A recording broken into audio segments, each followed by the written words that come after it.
i en ung alder fandt jeg ret hurtigt ud af, at det skulle være det fiskeri, der var mit kald.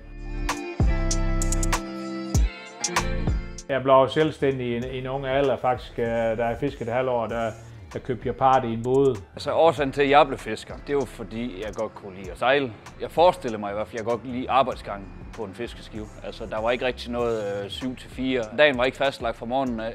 Du var færdig, når den sidste fisk var renset, eller hvis grejerne var gået i stykker, der var du færdig, når de var lappet sammen igen, og du var klar til at fiske videre. Der var ikke noget, der var fastlagt på forhånd, så hvad skal man sige, uforudsigeligheden. Og så også det, at når du så er ude at sejle, så arbejder du mere eller mindre så meget som muligt. Og når du er hjemme, så er du fri. Så når du så havde fri rejse og skibet det ude at sejle, jamen, så kunne du sådan set gøre, hvad du vil.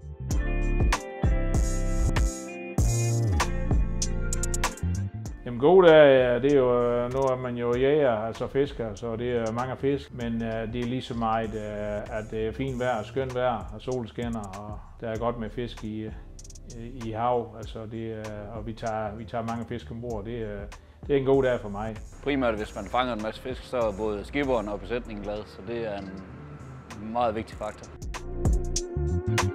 Selvom vi har krisetider nu her, så er der stadigvæk gode penge at tjene i fiskeriet, så det er også meget vigtigt, at der er nogle ordentlige forhold, og der er en god aflønning. Der er jo sket en modernisering af dansk fiskefartøjer. Det er ikke de lyseblå trækutter mere. Det er jo nogle moderne, topmoderne fartøjer, vi fisker med, så der er rigtig gode forhold ombord på bådene. Det fedeste ved at være fisker eller være på havet, det er udfordringen i at fange nogle fisk.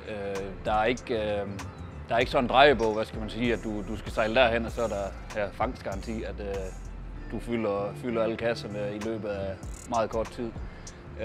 Det er vind og vejr, der afgør det. Det er forholdene og årstiderne, så det er udfordringen ved at kunne fange nogle fisk. For selvom det er et stort fartøj, så kommer du hinanden ved de marker, du har med ombord. Så det sammenhold, du har ombord, både når det er godt vejr og god fangst, men også når det er kuling og blæster, og hvor det er dårlig fangst, at du også holder sammen der. Det er eventyr, der er rigtig lokker det her, og der er ikke en der er ens. Det er ikke et 9-5 kontorjob, men vi kan godt bruge nogle flere unge mennesker, yngre kræfter, så der er lærepladser nok at få.